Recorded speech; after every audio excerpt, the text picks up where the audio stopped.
अस्सलाम वालेकुम दोस्तों, अगर आप भी तवे पर बिल्कुल बाज़ार जैसी ख़मीरी रोटी बनाना चाहते हैं, वो भी मिनटों सेकंडों में, तो आज मैं आपको सिखाऊंगी बग़ैर ओवन सिर्फ तवे पर ख़मीरी रोटी बनाएं जो इतनी सॉफ्ट और फ्लफ़ी बनेगी कि हर कोई बाज़ार वाली रोटी भूल जाएगा।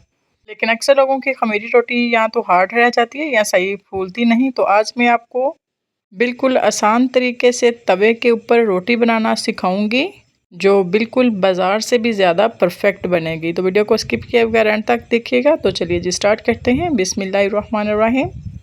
यहाँ हम एक बाउल लेंगे। सबसे पहले हम आटा गूंद लेते हैं।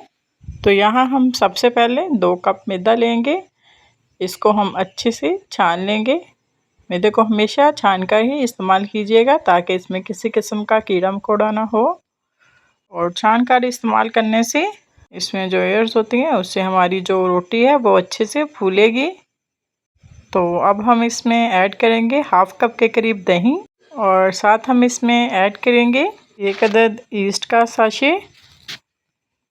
तो यहाँ मैं ये वाला साशे इस्तेमाल कर रही हूँ, इसको हम कंप्लीट ऐड करेंगे और साथ बिल्कुल 1 चुटकी नमक ऐड करेंगे। साथ 1 टेबलस्पून भरकर पीसी हुई चीनी ऐड करूँगी और साथ 1 अदद मैं यहाँ अंडा ऐड कर रही हूँ। तो थोड़ा सा पानी ऐड करके हम इन तमाम चीज़ों की अच्छे से डो बना लेंगे। तो अब हम इनको अच्छे से गूंदेंगे। जैसे आम आटा हम गूंदते हैं रोटी के लिए, सेम इसी तरह से हम इस आटे को भी गूंद लेंगे। लेकिन इसकी कुछ टिप्स हैं। इसमें थोड़ी सी फोल्डिंग का ख्याल रखना पड़ता है। इसके आटे को ज़रा फोल्ड करके गूंदना पड़ता है। तो यहाँ मैं आपको बताती हूँ, यहाँ हम हल्का सा इसको पानी लगाकर इस तरीके से इसको फोल्ड करेंगे। ये स्टेप बाय स्टेप देखिएगा, क्योंकि जो ख़मीरी रोटी है अगर हमारी डो अच्छी बनेगी तो रोटी भी हमारी बिल्कुल परफेक्ट बनेगी। तो यहाँ देखिए, इसको अच्छे तरीके से फोल्ड कर करके इसको हम अच्छे से गूंद लेंगे। तो यहाँ 2 से 3 मिनट के अंदर हमारी डो अच्छे से रेडी हो गई है। तो यहाँ आप चेक करें, माशाल्लाह सॉफ्ट है। डो को हार्ड नहीं गूंदना, इसको सॉफ्ट रखना है। तो अब हम इसके ऊपर ऑयल लगा देंगे ताकि जब हम इसको राइस होने के लिए रखें तो ये ऊपर इसके खुश्की ना आए। तो ब्रश की मदद से हम ऑयल लगा देंगे और बाउल के ऊपर भी लगा देंगे ताकि जब ये आटा राइस हो तो बाउल के साथ चिपके ना। तो अच्छे से ऑयल लगाकर हम इसको कवर लगा के रख देंगे। तो यहाँ मैंने तकरीबन 20 से 25 मिनट के लिए, तब तक ये अच्छे से राइस हो जाए। तो यहाँ मैं इसको उठा के ओवन में रख दूँगी। तो दूसरी तरफ हम इसका ऑयल रेडी कर लेते हैं। यहाँ मैंने 3 टेबलस्पून कुकिंग ऑयल लिया है। तो अब इसमें मैं ऐड करूँगी कटा हुआ हरा धनिया। तो आप यहाँ घी का भी इस्तेमाल कर सकते हैं, जो भी आपके पास अवेलेबल हो तो आप उसको ऐड कर लें। तो दूसरी तरफ देखें, माशाल्लाह डो भी हमारी अच्छे से राइस हो गई है। तो अब हम इसके पेड़े बना लेंगे।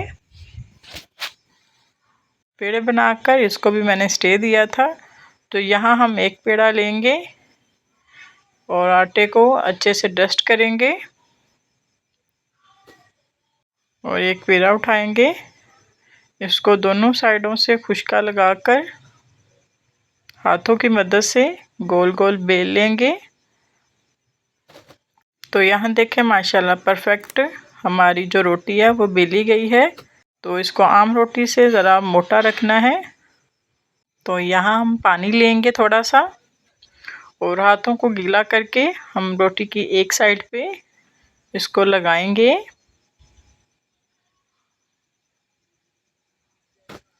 कि जब हम इसको तवे पे डालें तो ये तवे के साथ चिपक जाए। तो यहाँ मैंने तवे को गर्म होने के लिए रख दिया था। तो तवा हमारा अच्छे से गर्म हो गया है। तो अब हम इस पर थोड़ा सा पानी छिड़केंगे और जो रोटी हमने बेल के रखी हुई थी वो तवे के ऊपर डाल देंगे। तो ये नीचे फ्लेम मैंने हाई रखी है, तो आप लोगों ने भी फ्लेम को हाई ही रखना है। तो हाथों की मदद से हम इसको हल्का हल्का सा प्रेस कर देंगे।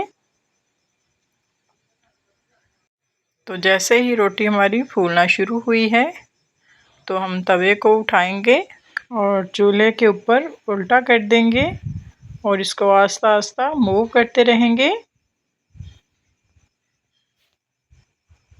यहाँ मैं आपको चेक करवाती हूँ कि ये देखिए माशाल्लाह कितनी ज़बरदस्त हमारी रोटी रेडी हो गई है सिर्फ 2 मिनट के अंदर। यहाँ हम चम्मच की मदद से उतार लेंगे। तो जैसे ये इजीली उतर जाएगी तो इसका मतलब है कि रोटी भी नीचे से हमारी पक गई है। तो जो हमने ऑयल में धनिया डालकर ऑयल तैयार किया था वो हम ब्रश की मदद से जल्दी से रोटी के ऊपर लगाएंगे चारों साइड पे। इससे बहुत ही ज़बरदस्त लुक आती है। तो यहाँ देखिए माशाल्लाह कितनी ज़बरदस्त तवे पर खमीरी रोटी हमारी मिनटों में बनकर रेडी हो गई है। यहाँ मैं आपको थोड़ा सा टेस्ट भी करवाती हूँ। तो यहाँ देखिए माशाल्लाह से कितनी मज़े की और कितनी सॉफ्ट बनी है। एक दफ़ा अगर आपने बनाकर खा ली तो इंशाल्लाह बाज़ार की खमीरी रोटी को आप भूल जाएंगी। तो इस रेसिपी को लाजमी ट्राई कीजिएगा। दुआ में याद रखिएगा। अपना बहुत सारा ख्याल रखिएगा। फ़ी इमान अल्लाह।